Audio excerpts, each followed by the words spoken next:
Hi everyone, welcome to Ayurveda. This is our day one, and we are going to start with Sanskrit itself. Now we are going to burst this myth of everyone saying that Sanskrit is very difficult from today, day one. So सबसे पहले हम start करेंगे वर्णमाला से. Now you people will ask कि वर्णमाला से ही क्यों start कर रहे हैं? तो और भी किसी चीज से start कर सकते थे. और सबसे ज्यादा बेसिक क्या होता है संस्कृत में? सबसे ज्यादा बेसिक होता है हमारा माहेश्वर सूत्र, राइट. बट हम वर्णमाला से इसलिए स्टार्ट करें क्योंकि वर्णमाला जो है that is the basic script of a language known as Sanskrit और हिंदी. इसलिए किसी भी लैंग्वेज को जानने से पहले उसे लिखा किस चीज से जाता है, वो कैसे बनी है, वो जानना बहुत ज्यादा जरूरी है ना. अब वर्णमाला जो है वो दो तरह की चीजों से बनी है. एक होता है हमारे पास स्वर और एक होता है हमारे पास व्यंजन. ठीक है. अब स्वर जो होते हैं वो फर्दर तीन टाइप के होते हैं. एक होता है हमारे रसव स्वर, यानी छोटी छोटी ई, ये सारी चीजें. ठीक है. एक होता है हमारा दीर्घ स्वर और एक होता है मिश्रित स्वर. ठीक है. और व्यंजन जो है उसमें अलग अलग वर्ग आते हैं, अलग अलग वर्ण आते हैं, है ना. तो सबसे पहले जो हमारे वर्ग आते हैं वो तो हमारे हो गए क वर्ग वाले सारे, है ना. क वर्ग से लेकर हम कह सकते हैं हमारे प वर्ग तक, है ना, या पू वर्ग तक. आप कु वर्ग बोलो, क वर्ग बोलो, जैसे मर्जी वैसे आप इसे प्रोनाउंस कर सकते हैं. ठीक है. उसके अलावा इसमें होते हैं अंतस्थ व्यंजन. अंतस्थ व्यंजन. और हमारे पास होते हैं ऊष्म वर्ण या ऊष्म वर्ग. और फिर हमारे होते हैं संयुक्त व्यंजन. जैसा कि ये नेम है इनका, ये दो व्यंजन से मिलकर बनते हैं. ठीक है. अब हम जरा देख लेते हैं कि वर्णमाला में कौन कौन से अक्षर होते हैं या कौन कौन से, हम इंग्लिश में कहें तो अल्फाबेट्स, राइट. जैसे हमने इंग्लिश लैंग्वेज सीखने के लिए सबसे बेसिक क्या किया था, अल्फाबेट सीखे थे, वैसे ही हम वर्णमाला से शुरू करेंगे. ठीक है.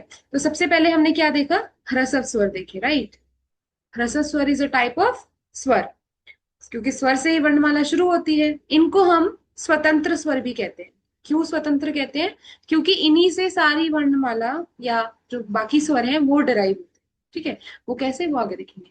पहले देखते हैं कौन कौन से ह्रस्व स्वर होते हैं. एक होता है अ, ई, उ और री और ली. ठीक है. फिर होते हैं हमारे पास दीर्घ स्वर. दीर्घ स्वर जो होते हैं वो होते हैं बड़ा आ, बड़ी ई, बड़ा ऊ और बड़ी री. ठीक है. और फिर हमारे आते हैं मिश्रित स्वर. अब ये जो मिश्रित स्वर होते हैं ये डिराइव करके बनते हैं ह्रस्व स्वर और दीर्घ स्वर को मिक्स करके, right. Let me change my pen first, फिर थोड़ा डिफ्रेंशिएट हो जाएगा. ठीक है. तो अब मिश्रित स्वर जो होते हैं वो होते हैं ए, छोटा ओ और औ या ओ, है ना. Okay. So now let's begin.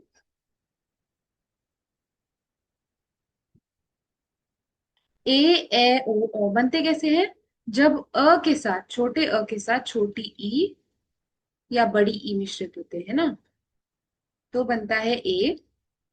जब बड़े आ के साथ भी ई मिलता है या फिर ई मिलता है तो भी ए ही बनता है, बड़ा ए नहीं बनता है. तो बड़ा ए कैसे बनता है फिर? बड़ा ए तब बनता है जब हम अ के साथ ए को मिक्स करते हैं. तो क्या बनता है हमारा? तब बनता है हमारा बड़ा ए. ठीक है.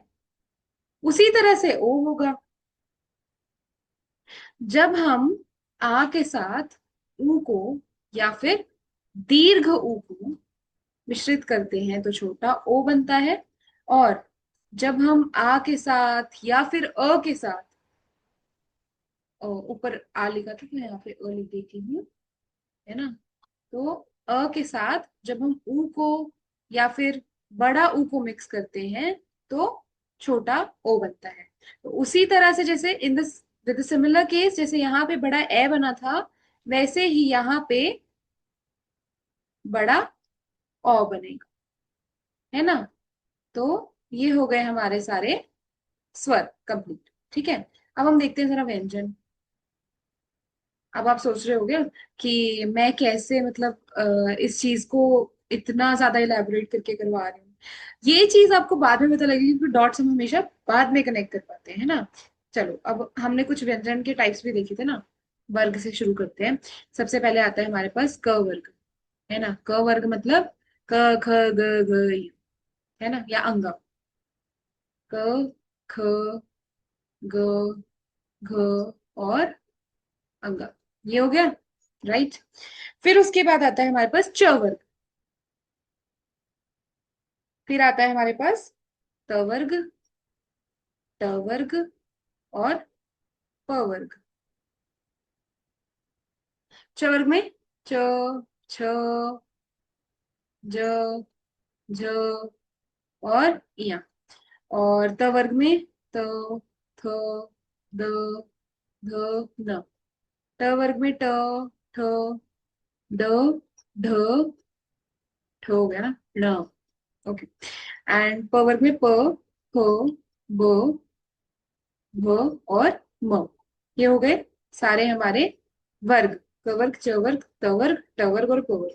और अगर आपको कंफ्यूजन होती है, आप भूल जाते हैं, तो आप ये ऐसे याद कर सकते हैं। क फ सॉरी, क च त ट प। ठीक है, क च त ट प।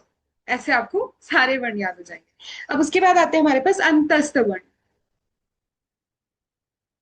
ये कौन से होते हैं? ये होते हैं हमारे य, र, ल और व, है ना। और फिर आता है हमारा उष्म वर्ग। उष्म वर्ग कौन सा है? उष्म वर्ग में आता है श, श, स और ह, है ना। और लास्ट में आते हैं हमारे संयुक्त व्यंजन। संयुक्त व्यंजन में क्या क्या आते हैं? क्ष, त्र और ज्ञ। अब ये जो श, त्र और ज्ञ है ना, इनको संयुक्त व्यंजन इसलिए कहते हैं क्योंकि ये कई व्यंजन से या व्यंजन से मिश्रित होके या संयुक्त होके बनते हैं। ठीक है, जैसे श है, श कैसे डिराइव होता है? श होता है हमारा क और श षटकोण वाले श से डिराइव। ठीक है। जो त्र होता है वो हमारे त और र से डिराइव होता है। और जो हमारा ज्ञ होता है वो हमारे ज और अय्या से डिराइव होता है। ठीक है, इसलिए इनको हम संयुक्त वर्ण बोलते हैं। ठीक है, ये हो गई हमारी वर्णमाला। अच्छा, वर्णमाला जो है वो बिना विसर्ग अनुनासिक के, या हम कह सकते हैं जो हमारी साउंड्स होती है ना, उनके बिना अधूरा है, राइट। तो हमारी कुछ साउंड्स भी हैं जिन्हें हम क्या कहते हैं। एक होता है विसर्ग। विसर्ग को जो दो बिंदी डालते हैं ना पीछे, ह की साउंड के लिए, उसको कहते हैं विसर्ग। ठीक है। जब हम लोग अंग डालते हैं, यानी जब जहां पे हमने जैसे कंद हो गया, जैसे बंद हो गया, ऊपर जो बिंदी आती है, उसको हम कहते हैं अनुनासिक। ठीक है। और लास्ट में हमारा जो है, जिसको हम चंद्र बिंदु भी कहते हैं, है ना, ये भी न की साउंड देता है, इसे कहते हैं अनुस्वार। ठीक है, इसके साथ ही हमारी वर्णमाला कंप्लीट होती है। I hope you like the video and you will get the videos further on Sanskrit itself by today itself, क्योंकि there was a chance or opportunity जिसकी वजह से मुझे ये वीडियोस बनानी है for Sanskrit specifically. Subscribe to Ayurved, like this channel, share the content if you like it, and we are here to embark a journey where Ayurveda will be explored more and more. And I will learn with you as well. So bye bye, meet you in the next video.